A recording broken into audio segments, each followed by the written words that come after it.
close with them, and I just like to say, to Northwestern people, alums, and I just remember growing up, and there was a perception of Northwestern, and I think there still is sometimes when I know what they did in the bowl game. I know last year, just studying this group, because I know we're going to play them. As well as well coached, they don't make mistakes. That's all correct. They've got very, very good players, borderline great players in some positions, and a scheme that's hard to defend. About the game, the head coach and the offense really put the defense in some bad positions. You know, went for a fake punt. I felt like we needed to swing that momentum at the end of the first half and try to go down there. I thought we had trouble stopping them. That was an error, though. Error by me. And then the offense, the turnover is just a short field. You can't do that. Usually you don't win those games. But in the second half, sign of a good team is where the offense picked up the slack and the defense was giving up some yards. So obviously a lot of things to fix. But win against a top 20 team on the road in a tough environment. I'm proud of our guys. Well, question, Clay. Coach, this thing was teetering on the brink several times. What adjustments, after giving up 20 in the first half, your defense seemed to tighten up and keep you in the game in the second? Yeah, I kind of felt the opposite. I thought in the first half, there were short drives. I mean, bad play by the offense. We had a couple turnovers, one turnover, fake punt. We just didn't like getting the ball going to the field goal. So, but you know what? That's who we are. We're going to run a fake punt again. I tell our players that all the time. We're an aggressive team, and do what we got to do to go win games. And if that happens, go out and stop them. And they actually did. So, good teamwork.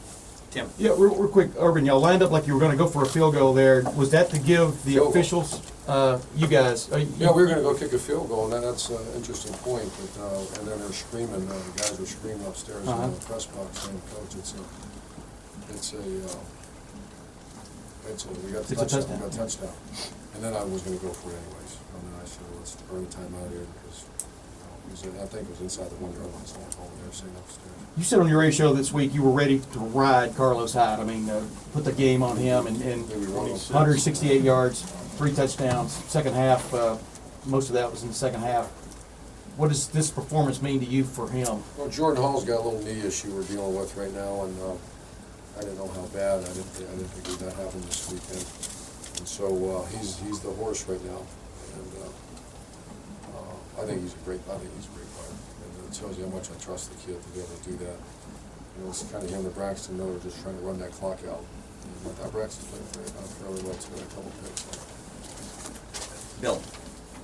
You weren't really tested the non-conference part of the schedule. You were tested some by Wisconsin, but they have beat down.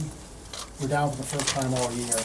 What did it say about your team that you came back on the road? I think for most of the game, it was like a time warp, but up there, we're down, I think, by 10 at one point.